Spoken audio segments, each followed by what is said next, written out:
Hola mundo, estamos aquí una vez más orbitando el planeta Tierra en el año 2024 y en esta ocasión tenemos en nuestro Hasayé a un invitado muy especial de Bolivia. Él está en Santa Cruz de la Sierra, el profesor Mauro Alwa, escritor además, es profesor de literatura, un ser humano comprometido con la educación, un profesor de vocación que además tiene una serie de diseños metodológicos, didácticos, pedagógicos para la enseñanza de la comprensión de la lectura, de la literatura, no solo en lengua española, sino en la lengua nativa, que él cultiva en su camino como escritor y como profesor. Así que para nosotros es un lujo tenerlo aquí en nuestro Hasayé, profesor Mauro Alwa, querida compa de ruta. Gracias por estar acá. Empezá con la pregunta. Hola, gusto de estar reunidos con ustedes, como es de costumbre, con Claudia ya hace varios años. Nos reunimos como por una necesidad vital, ¿no? A conversar de pedagogía con maravillosos invitados. Hoy no es la excepción. Está Mauro con nosotros, que tiene una vasta trayectoria en educación, en pedagogía, desde la literatura, desde las lenguas, desde el mostrar y promover la lectura y la narración de las propias identidades. Entonces, podríamos partir, Mauro, con que nos cuentes un poco cómo ha sido tu camino en este trabajo intenso que es enseñar, que es trabajar en torno a la literatura, también en el contexto en el que tú estás. Así que felices de escucharte, bienvenido, muchas gracias por esta hora de tu vida que estás compartiendo con nosotros. Saludos a todos, saludos a ti, estimada profesora Claudia, lo propio Ana María y a toda la gente que nos está viendo, así que un abrazo.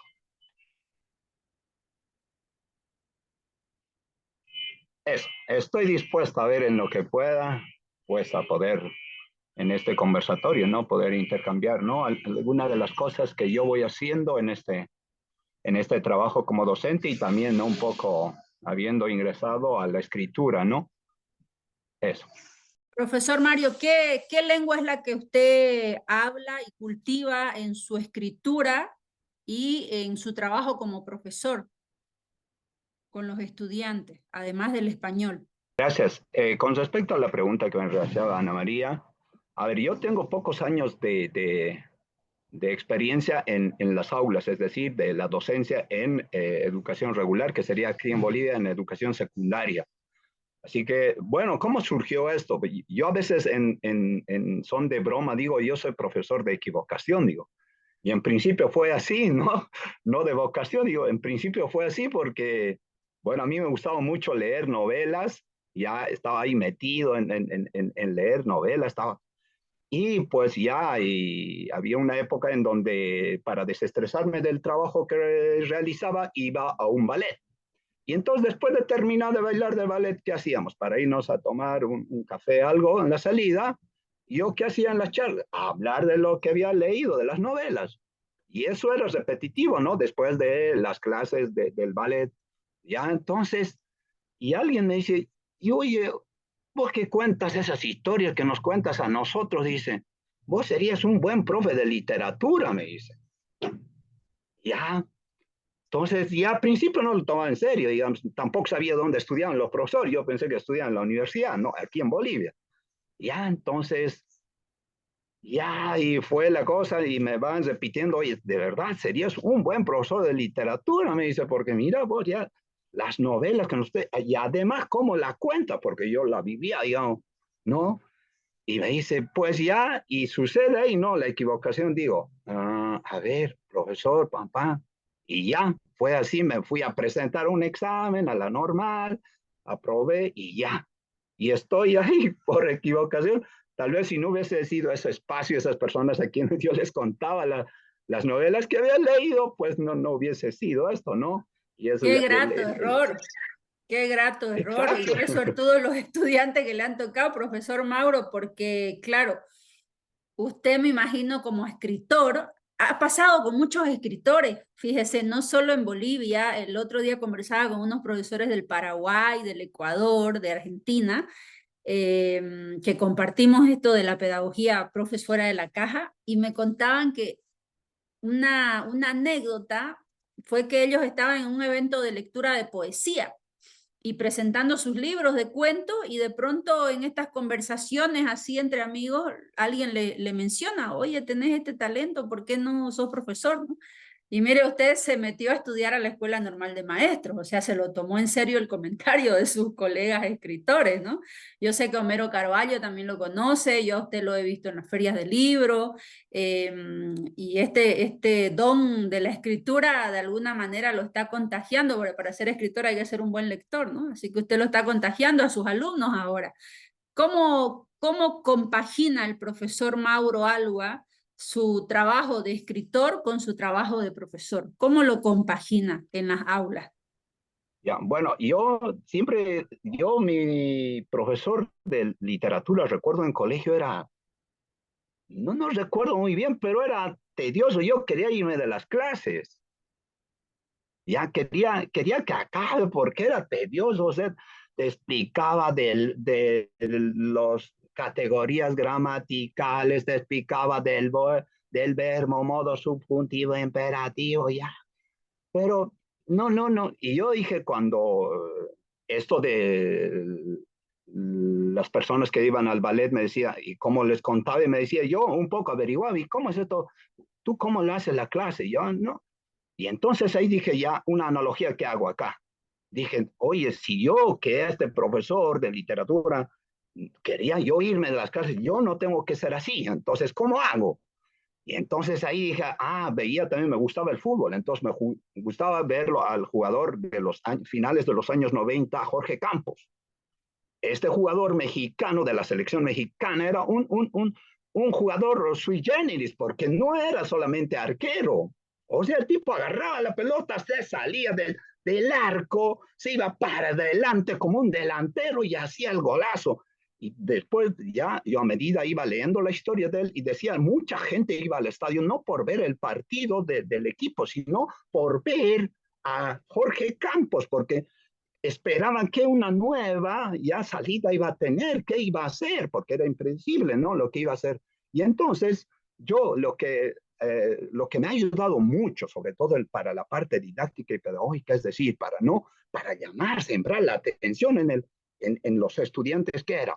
Entonces, a ver, algo de Jorge Campos. ¿Cómo viste Jorge Campos? Su ropa, no, si ustedes ven, ahora pueden ver sus videos, Jorge Campos, su vestuario es pues súper colorido y lo genial que él diseñaba. Entonces, para mí dije, a ver, una estrategia tengo que diseñarla yo como Jorge Campos para atraerlos. ¿Y qué me ha ayudado mucho? Lo que usted decía, profesora Claudia, asistir a estos espacios, distintos eventos. Antes de ser maestro o de haber estudiado la normal, iba a presentaciones de libro.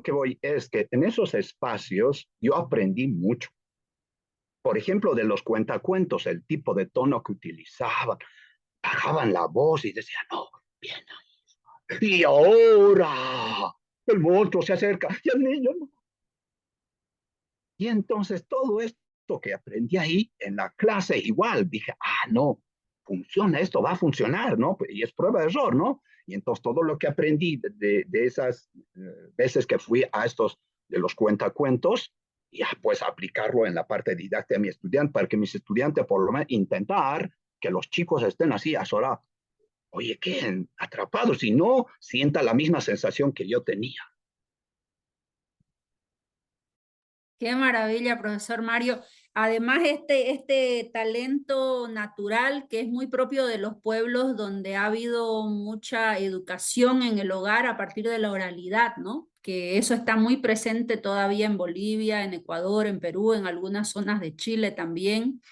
Entonces usted ahí aprovecha ese recurso didáctico propio de la práctica cultural, de la conversación y del narrar de la cultura. En el caso de su obra literaria, ¿cómo usted logra compaginar? Por ejemplo, aquí yo estoy mostrando una página de uno de sus libros, este libro que usted publicó con la Fundación del Banco Central de Bolivia, que se llama Mama India. Cuéntenos un poco, a mí siempre me llamó la atención mucho esta ilustración, que es como bastante política, pero también filosófica, ¿no? La ilustración por un lado y por otro lado un poema particular que es este de aquí, Kimsa. ¿En qué idioma está? ¿Cómo logra usted hacer que surja esta fricción entre una lengua y otra y luego la conjunción del pensamiento a través del dominio de dos lenguas, que es su caso? Cuéntenos un poco de eso. Sí, bueno, mi lengua madre es el aymara, así que hasta los 8, 9 años plenamente aymara. Aymara. Entonces ya una vez que ya mis padres, bueno, esta es otra historia larga, ¿no? Que es para otro evento, pero llego a la ciudad y porque no había entrado a estudiar ni kinder, ni primero, ni segundo, nada. Llego directo a tercero por la edad misma que ya tenía, ¿no? En la ciudad. Y entonces para mí fue un choque fuerte porque era el español lo establecido en las clases y yo venía 100% de la lengua aymara, ¿ya? Y vuelvo a lo que preguntó usted, también esto de la narratividad, algo que yo he heredado de mi madre fue justamente esto de la narración oral. Yo recuerdo muy bien, hasta ahora lo tengo presente, todas las narraciones por las noches porque como en el campo no había ¿sabes? Ni luz, nada, entonces uno se tenía que, ya oscurecía la luz y empezar a contar la historia. ¿Quién lo hacía? Mi madre.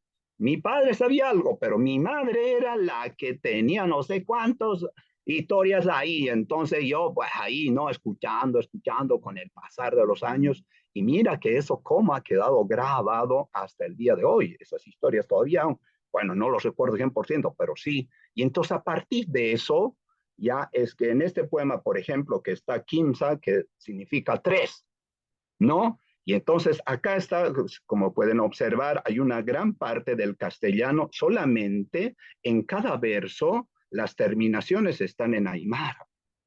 Entonces, ¿qué intenté hacerlo? Fue eso justamente este choque entre lo que yo en aymara quería decir era muy poco, pero lo que se sobreponía más era el castellano. Entonces, de alguna otra manera he querido reflejar a través de estos versos, en este caso de estos poemas, ese encuentro, ¿no?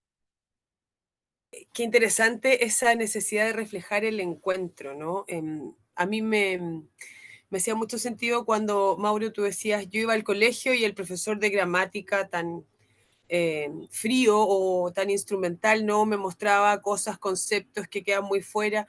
Y eso pasa muchas veces en varios ámbitos de nuestro desempeño. A mí me pasaba como profesora cuando llegaban los capacitadores docentes a hablarnos de retroalimentación, de metacognición, y eran palabras que me sonaban muy separadas de la práctica pedagógica por la forma en la que me la presentaban estos capacitadores, ¿no? Entonces me hace mucho sentido cuando tú dices que esto también tiene que ver con la emoción que le ponías a la narración, o sea, que llegas a ser profesor porque te decían que al contar historias tú llenabas de emoción todo, que tenías una fuerza diferente. ¿Por qué me hace sentido? Porque se habla mucho hoy de que en pedagogía lo importante es la experiencia y cómo también nosotros tenemos que hacernos cargo de que esta experiencia motive desde la emoción a los estudiantes. Estamos en una época en la que, sobre todo dentro de los repertorios pedagógicos, se está integrando, se está entendiendo que la emoción no está separada, que la emoción no es lo que se debe censurar. Entonces, por ahí tú hablas del encuentro, ¿no? Cómo encontrarnos, cómo encontrar en distintas narrativas, sobre todo desde el contexto latinoamericano que tiene tantas narrativas fragmentadas, encontradas en las escuelas, en la educación, cómo generar encuentro entre la emoción, la motivación y la instrucción desde la lectura del mundo, desde la literatura y esta necesidad de comunicar, ¿no? Que tú encontraste en tu seno materno desde la oralidad materna, desde el contar historias, desde estos modos de vida que son tan distintos a los que tienen hoy las infancias, ¿no? En donde la oralidad les viene en general, ¿no? En la mayoría por la tecnología, por videos que comunican con imagen, que comunican con un texto, que también va robotizando las comprensiones, las va separando. En fin, ¿desde dónde te nace ese encuentro o qué ves tú como necesidad de encuentro? ¿Qué buscas encontrar o que se encuentre en tu acción pedagógica, Mauro? Gracias. Yo, a ver, intento, para que exista este encuentro, además, y aún más yo que me encuentro en esta ciudad, una de las cosas que extraño es básicamente comunicarme en Aymara, ¿no? Hay muy pocos por la migración, de vez en cuando me encuentro. Entonces, lo que intento generar dentro de las aulas, este encuentro, una de las cosas que me puede con el otro, que es de una cultura distinta a mí, pero qué son las cosas en comunes que nos pueden hacer que no, se produzca este encuentro. Otra vez, una de las cosas que me encanta mucho es el humor. El humor. El humor que hace entonces yo intento dentro de como una estrategia, lo mismo como una estrategia didáctica que hace para que genere este encuentro. Entonces, a través del humor puedo hacer un gesto, digamos, ¿no? De alguien está, a ver, hoy nos vamos a tomar una selfie, a ver, no sé, por acá tenía un celular, ¿dónde está mi celular? A ver, ah, supongo, este es mi selfie, entonces yo digo, vamos a chicos, a ver, vamos a tomarnos una selfie. ¿Qué tal? ¿Cómo salió a ver la selfie? A ver, vean. Entonces, no, creo que no, algo más falta acá, algo más. Entonces ya. Y entonces ya entran en conectividad los chicos, ya. Entonces, el humor para mí es ese punto de encuentro que hace, ya, y luego, por supuesto, se rompe este dogmatismo, si queremos llamarlo, entre el profesor, no ese nivel como que más alto, no. Entrar en el humor punto de encuentro para que ya y estoy el otro, los otros que son mis estudiantes y yo ya somos parte única ahí y entonces empieza la función y arranque, y ahí la vengo ya. Hoy vamos a leer, ¿no? Pero es una de las cosas, el humor. Qué maravilla, profesor Mauro, y ese humor también yo lo he notado tanto en este libro de aquí como en el libro Paninitaki. ¿Qué significa Paninitaki? Cuéntenos un poco. Ya, en el mundo en el que yo viví y además que la escritura también acá explico un poco por qué empecé a escribir. La escritura era como un volver a retornar donde había nacido en ese espacio rural, ya de la lengua aymara. Entonces, como yo migré ya y no volví a la comunidad, entonces la lectura era este mecanismo, este camino que me llevaba como a este retorno, ¿no? A través de la palabra. Fue, creo, esta necesidad, ¿no? De querer volver, pero si no es físicamente, volver a través de la palabra. ¿Ya? Y Paninitake, que es el segundo libro que la publiqué, significa para los dos, ¿no? Que en el mundo aymara este es chachawarmi, ¿no? Hombre, mujer, siempre juntos, y ahí en la cosmovisión de donde venimos, todo es padre, o sea, es piedra, es chacha, ¿ya? Entonces, hembra o macho, todos los años, es la paridad, entonces ahí, ¿no? Y creo que el poema 1 de Paninitaki refleja esta, ¿no? Que tengo por acá, a ver, sí, no está el poema 1 no está no tiene numeración, no tiene títulos, nada, pero y ahí un poco he intentado reflejar, ¿no? Esto. No sé si lo puedo leer, a ver, lo tengo acá. ¿Qué es esto? Dice, me, me he desnudado de mi cuerpo, quiero danzar y danzar. Mi boca recibe del yatiri voces aymaras quechuas. Quiero danzar y danzar, fuera de la tristeza. Quiero danzar y danzar con el retorno del sol, con la voz de Pinquillunaca. Sale la Pachamama a danzar nuestra fiesta. Mi llanto grita, los dos, los dos, los dos siempre. Qué bello poema. Ahora léalo en Aymara. Muy bien, el mismo poema.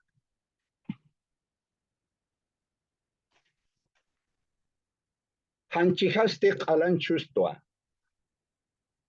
Tocoña kimunta. La cajaja yatirita katoke. Aymara quechua arunaka. Tocoña kimunta. Yaki apaqueta. Tocoña, tocoñac munta, Wilca cutimpi, pinquilluna caru pampi, Pachamama jamis chuniwa, puncha winakasana, tocoñataki, hachañajaste warari, panini, panini, panini puni.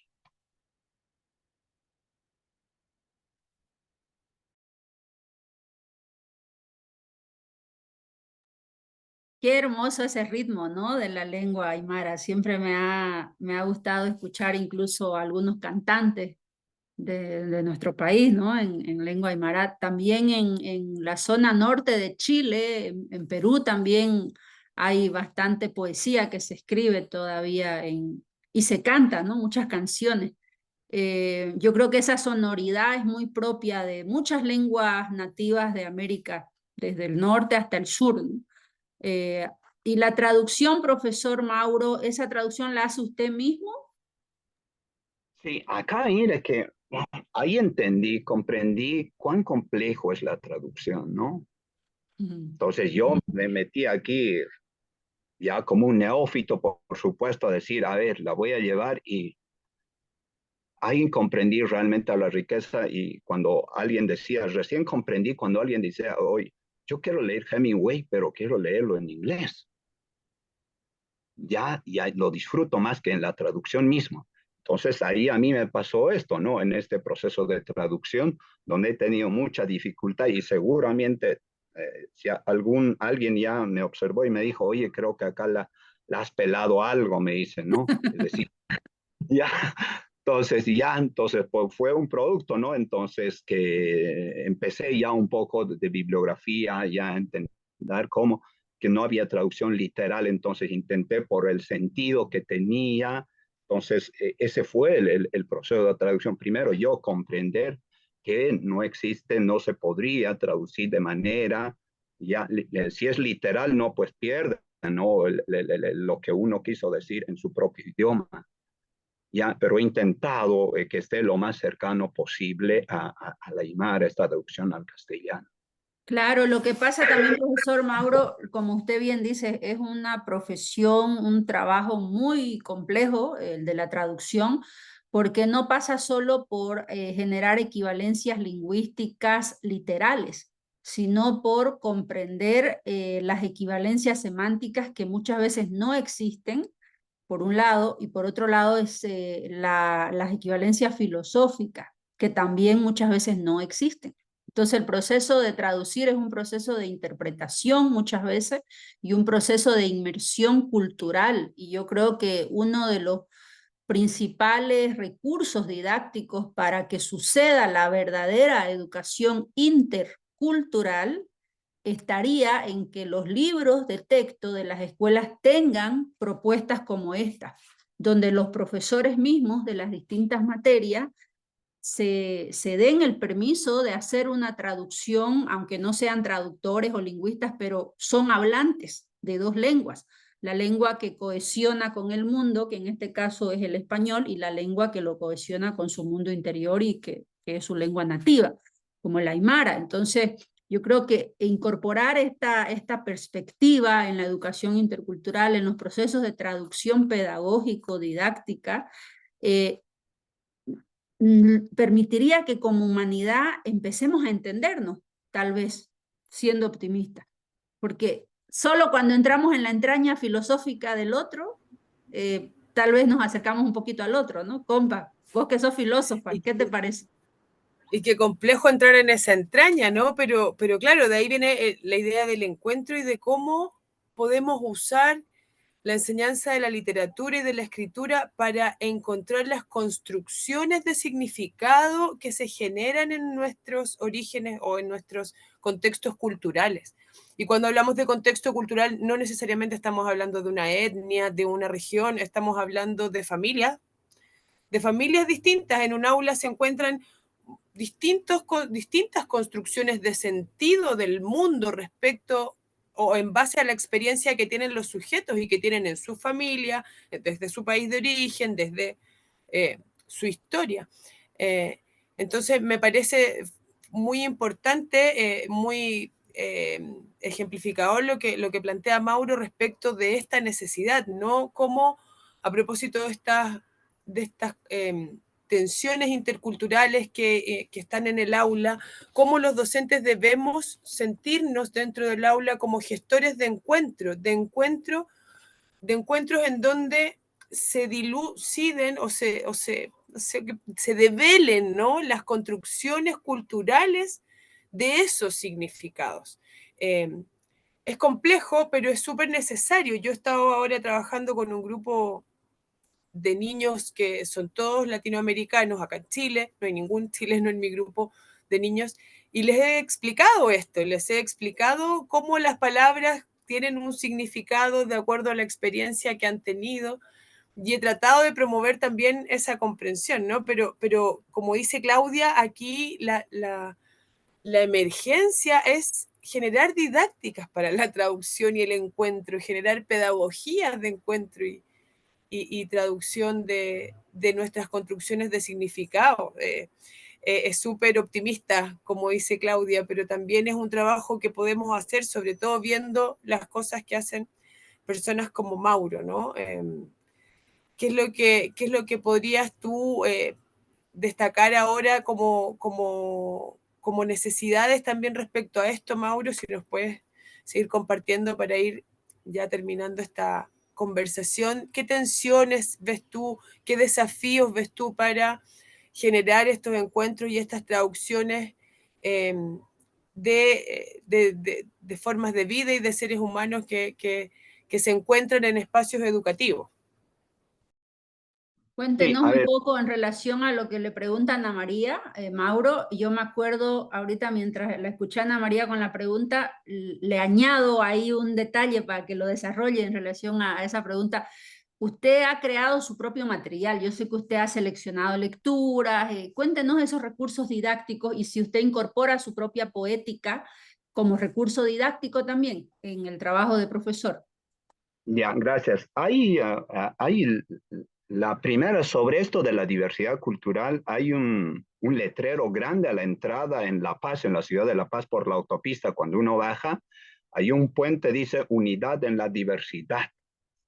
Y eso me acuerdo muy bien tendría no sé ya cuántos años, en la adolescencia un poco más ya vi eso, unidad en la diversidad. Entonces, a partir de eso, yo creo para la pregunta que hacía Ana María, es leer también a los otros para comprender algo, entender un poco y acercarnos ya eso que justamente decía, las formas de entender que tiene, de interpretar el contexto un poco. Y pues yo me encanta leer a otros. Por ejemplo, eso que decía Claudia, leer poesía en Aymara. Ahorita no recuerdo un par de poetas peruanos que escriben. Uno es de Huancané, del departamento de Puno, que escribe muy bien. A mí me encanta. Yo cuando leí sus poemas quedé maravillado. ¿Ya? Y además hay una guatemalteca también que me encanta lo que escribe, que es Nejma Cuy. Nejma Cuy. Y acá mismo en Bolivia tenemos aquí en esta parte de Bolivia a Elías Caurey. Elías Caurey. ¿Ya? Entonces, yo creo eso, de leer primero, de conocer autores, autoras, ya para poder esto, ¿no? Comprender un poco esta diversidad que tenemos. Porque si no los leemos a los otros, ¿qué recurso podemos utilizar en las aulas? Sí, vamos a estar muy reducidos. ¿Ya? Eso.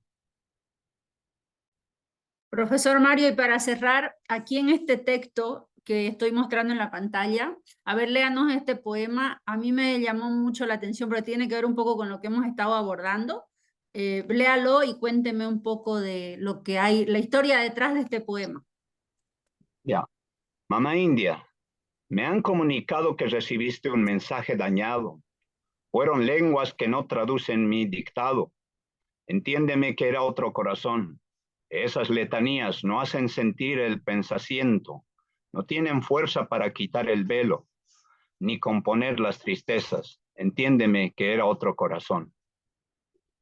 Esto fue justamente este choque que tuve, no quiero ser tan fuerte, sino en el choque, sino más este encuentro no tan agradable que yo he pasado en ese encuentro, básicamente un cambio radical del aymara al castellano. Entonces creo este poema refleja, ¿no? Esto. Entonces también es esta muy fuerte. La mamá india, cuando hago referencia, básicamente es esta figura de la maternidad que nosotros tenemos constructo, ¿no? De la Pachamama. Va dirigido hacia una mamá india como que sería Pachamama también, ¿no? Y además la palabra india, ¿no? Que es con la palabra bastante a veces muy despectivo, pero no. Yo le digo con mucho orgullo y de la cultura de la cual vengo. Creo que ese ha sido para el surgimiento de este poema. Tremendo, tremendo. A mí ese poema me conmovió muchísimo. Cuando lo leí, los releo, y claro, yo le doy otras interpretaciones más también, ¿no? Pero la verdad que es muy, muy grato leer su poesía. Yo estoy escribiendo justo un ensayo sobre sus dos libros, estos que usted me ha facilitado, y sería importante, me parece, generar más recursos didácticos en relación a esta producción literaria suya, de Elías Caurey, como usted bien mencionó, el trabajo de traducción del Bésiro Chiquitano al español de los mitos y leyendas que hizo Ignacio Tomichá, que en paz descansa, falleció el año pasado, joven educador y lingüista, y mucha otra gente, ¿no? que no conozco, pero que espero conocer en el camino de las investigaciones, ¿no? En materia intercultural y en filosofía intercultural, porque yo creo que aquí nos atraviesa la vértebra lo que es la filosofía intercultural, ¿no? Que en América del Sur hay mucho, mucho diálogo que hacer en torno a este punto. Así que muchísimas gracias, profesor Mauro, por aceptar este Hasayé, compa. Sí, me No, quedo con eso del pensamiento. Hay que fomentar y resguardar el pensamiento. Sentipensar, decía acá en Chile, Maturana. Muchas gracias por compartir tu experiencia, Mauro, con nosotros. Muchas gracias por impulsar estas prácticas pedagógicas que nos sirven a nosotras para inspirarnos, para seguir construyendo, para seguir creyendo que tenemos mucho trabajo por hacer aún. Ha sido un placer este rato de compartir nuestra vida tejiendo conversaciones. Gracias, compa. Seguimos. no, muy agradecido contigo, profesora Claudia, y con usted, Ana María. Y para terminar, uno de los maestros que yo he tenido dentro de poesía para leer también ha sido justamente Nicanor Parra. Nicanor Parra, y justo otro que escribía es Elikura Chihuahilef. No sé si lo he dicho bien, no sé si lo dije bien, ¿no?